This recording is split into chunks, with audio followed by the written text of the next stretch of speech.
As it stands right now, it appears that Kamala Harris is going to be taking over as the head of the Democratic Party in the very near future.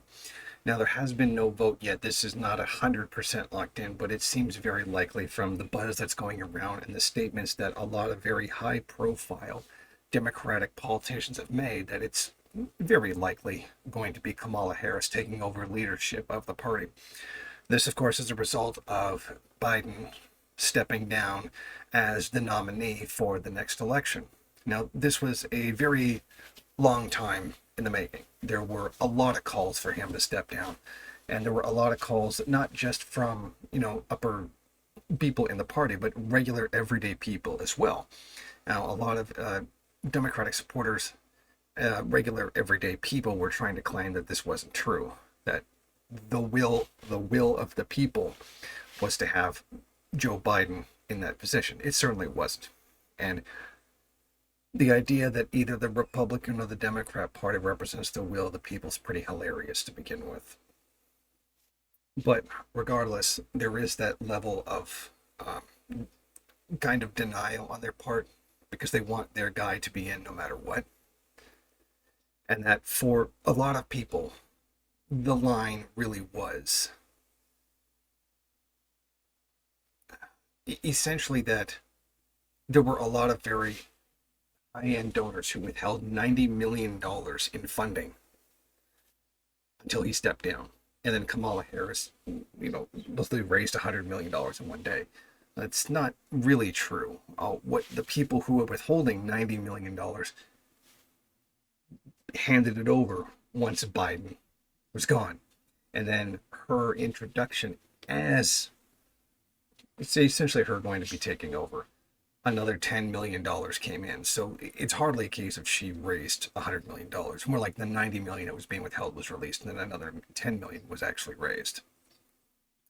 And of course, that didn't come from everyday people. That came from businesses and institutions, also called the ruling class.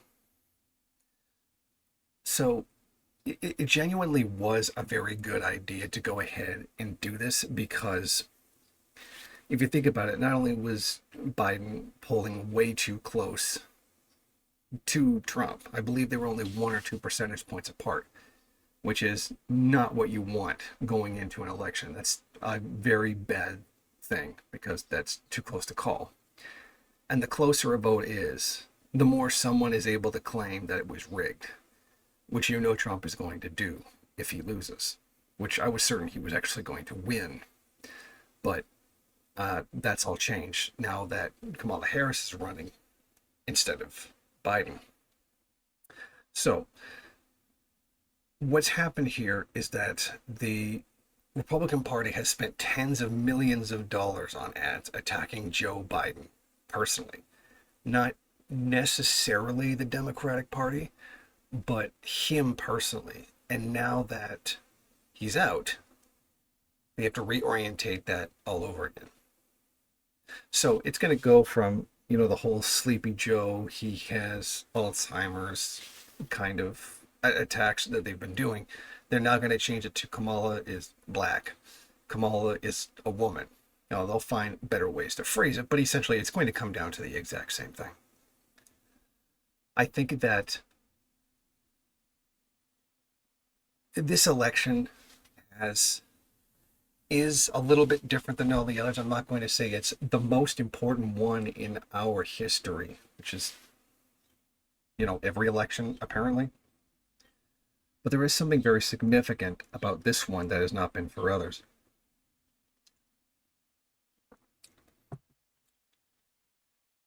Two times, for both candidates, the ruling class has stepped in and said, no. The $90 million that was withheld was a sign from the ruling class that they don't want Biden in that position. Because that section of the ruling class, who the Democrats support the interests of, have said they don't want Biden, they want somebody else. And from the pressure of not releasing money, that's exactly what's happened. Now, on the other side of this, we have the whole situation with the attempted assassination of Donald Trump, which I said in a previous video, I believe actually the CIA was trying to get rid of him. And I'm still waiting to see if a lot of his rhetoric changes in new speeches and whatnot, see if he starts arguing for all those things that essentially you can't actually do because they're not possible to actually do, like just bring all manufacturing back all of a sudden, or just put wild amounts of tariffs on things and then claim other countries are going to pay for it when they don't. And see how he changes. So essentially you have him now being straightened out by not just the ruling class, but within the empire itself, what people like to call the deep state, which is not a real thing. It's actually the interests of the US empire. It's not a secret group of elite people. It's literally just the ruling class itself and its representatives in the state. It's not a big conspiracy. It's literally just capitalism. That's all it is. Every empire does whatever it can in order to maintain its position, and the US isn't doing anything that's any different. So they've sent him the message that he's got to change. Well, they were trying to get rid of him, but it didn't work out. But nonetheless, it appears he got the message. So both candidates have been interfered with directly by the ruling elite to change the way things are going. In other words, that usual organic process where people rise up in through the party to be that mechanism of the ruling class to try to navigate the contradictions between the various high-ranking capitalists has been in a crisis. Normally they don't come in and deliberately manipulate them so directly and openly unless there's a serious problem. And that is something that I did say a little while ago was a real problem, that there is a crisis among the capitalist class. They're not really exactly sure what to do. They're trying to maintain the veneer of democracy that you have a choice. You know, you get this election every 4 years. That doesn't mean anything, but it gets you all riled up to make you think it does and to make it think you really have a choice. The problem is you had Biden refusing to step down, even though he knew that he had very little chance of actually winning. It was too close to call, but for his own ego, and that's what it was. He knew it was the right thing to step down. He just didn't want to do it. And on the other hand, you've got Trump, who is a wild card, is frankly incompetent, doesn't know what he's doing, and is a genuine threat to not the non-existent democracy, but more importantly to that veneer of democracy that America needs to have. You need to believe that you have that choice. But because of all the things he's saying, like his own running mate saying he's going to suspend habeas corpus and saying around he's going to make himself a dictator, he's going to use the legal apparatus of the state to go after everybody who opposed him or didn't even like him. Pure dictatorial nonsense. Well, that would kind of shatter the illusion that this is a democracy. And they can't have that because that's the only thing people have left is that illusion. So they had to come in and straighten him out so they don't lose that. And probably once he's in office, I'm assuming probably the CIA or someone affiliated is going to come back to him again and say, you're going to do things properly this time, or next time we're not going to miss. Or wasn't really them. My official belief is that they had intended for that kid to shoot him. And the kid just ended up being a really bad shot. Now, I've never handled an actual gun because I'm Canadian and we're banned from having anything that would promote freedom or happiness. So, but I'm assuming, what was it, 100 meters with a full-length AR shouldn't have been that hard of a shot to make. It should have been fairly easy from what I hear. I mean, I've never actually done it myself, but from what I've heard from people who have fired a gun, not attempted to assassinate a president, said that's a fairly easy shot to make for anyone who knows how to shoot. Like, you could only miss that if you didn't know what you were doing, kind of thing. So I think that's what's really important here, is the fact that in the party, as representatives of the ruling elite, that crisis has been building because there's beginning to be a larger and larger disconnect between people and the system itself. In the attempt to maintain legitimacy as a system, what has to happen is the system has to make it look like you have a choice or that it's functioning properly. And that's not what we've gotten from this election. We've not gotten that kind of veneer, that kind of idea at all. Instead, we have essentially Trump throwing like outright insane lies in order to boost his position of people who are, for all intents and purposes, like hopelessly brainwashed, like to the point of absolute absurdity, where they think literally everything that disagrees with them, it's socialism. Like this is confirmation bias to a degree that's a self-imposed information diet. Like if you could have a cult, but like you do it to yourself, the cult isn't even doing it to you. You're so desperate to be a part of that message, which is a total fraud, that you will brainwash yourself into following it. Like it's completely insane. Like Trump saying things like, "Oh, the Democrats have aborted babies after they were born." Not only is that idiotically false, it's idiotic, period, because then that would be murder, not abortion. But they'll believe it.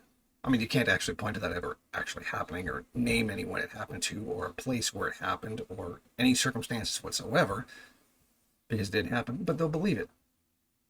And they want to believe it. But you turn around and you get the same thing from a similar thing from the Democrat Party. Oh, you have to vote for Joe Biden. He's literally helping carry out a genocide in Palestine. But do you want Trump to win? The fact that people are saying that you still have to vote for him and you're a bad person if you don't vote for Biden is stunning. The fact that committing genocide isn't a red line for you, that you would stop supporting someone, says everything about who you are. Literally, aiding a genocide is okay to you just so long as Orange Man doesn't get in. But it'll be worse. Did you ever think that maybe if you have to choose between a fascist and someone who's committing genocide, maybe you don't really have a choice to begin with? I mean, that should be blatantly obvious. It's not like you have a two-party system or something. It's not like you're always given this kind of choice. Not exactly the same, but you're given a choice between a lesser evil and an evil. You think maybe you should probably get around to voting someone you actually want? Or that maybe it's supposed to be this way? You're supposed to choose between two evils? Because maybe the system itself is evil. And it's supposed to be. It's meant to be that way. But this kind of message is always lost on people because they don't want to do anything other than show up on election day. That's all they really want to do. They don't want to challenge the system at all. They don't want to. It's not worth the effort. There's not enough in it for them. Well, I mean, there's enough in it for Palestinians so that they could stop being killed, but they don't really care about that. It never ceases to amaze me how Western people, Americans in particular, just have no concept of what a fraud the system is. But they still will go along with it no matter what. Even though you have a huge contingent, like almost 50% of people eligible to vote, don't vote. Because on some level, they know the system is a fraud. And it doesn't matter who they choose. They're going to get screwed anyway. Which is why most, I would say close to most people, a very slim majority, don't vote. And still, they're not willing to actually do anything about the system. It's just right there in front of you. And it's a symptom of how bad the system actually is, that probably close to the majority of voters don't even believe in it to begin with. So you combine that with everything that has been going on with trying to manipulate Trump and then trying to manipulate the leader of the Democratic Party. And maybe then we get a better understanding of exactly how much of a crisis of credibility and continuity in the system there really is. Thank you for watching. If you like this program, then please head over to my Patreon page and set up a monthly donation. It's your donations that keep this program running. Also, if you would like, please rate, comment, subscribe, and share in various social media.